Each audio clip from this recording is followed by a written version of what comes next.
these sad little, they're not only funny, but they can break your heart in a beat of an eye, There's something about Rick not getting laid, I mean, apparently, so he tells us, still at that age, still a virgin.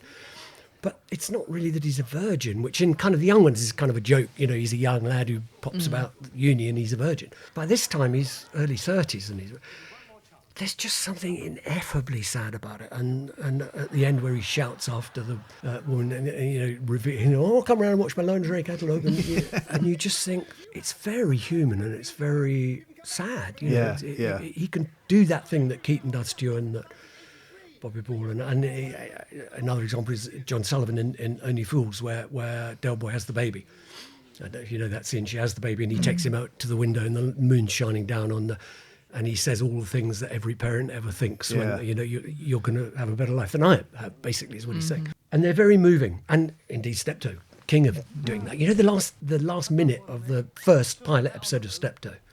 Oh, where he's trying to pull the cart trying himself, to leave, and he starts crying. So the whole thing about Steptoe and Son is he can't get away, and yet he could just walk out the door, but they're locked in this love-hate relationship in this. And the whole thing about the first episode, which I think is called The Offer, which was a pilot as part of a sitcom, a comedy playhouse series, and all through the story of that episode is he's loading up the cart, he's going to leave home.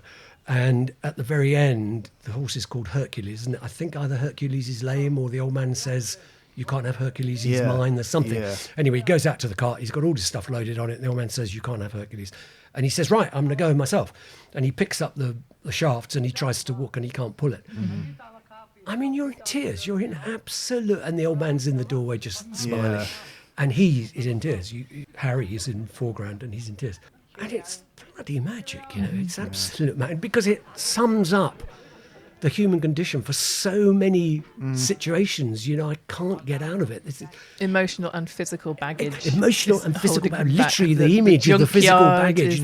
We talk about Beckett and Waiting for Godot and so on. It's there. I mean, comedy's not the minor art. It's there. And that's often the basis for a lot of British comedy, isn't it? It's characters trapped together who shouldn't be together or don't want to be together. The odd couple, I call it. Yeah. I mean, what's Red Dwarf? Red Dwarf is the odd couple in space. These two guys who hate each other, who can't get away. And Rob and Doug that's a brilliant writing team at the beginning there. And they say it in I can't remember which episode, but it's in the first series where Lister says to the computer, why you could have brought back anybody. More conversations with Rimmer than and he anyone says else. he's the only one who would keep you alive. Yeah. I brought back Rimmer because he keep you alive. And of course, 30 years later, he's kept him alive.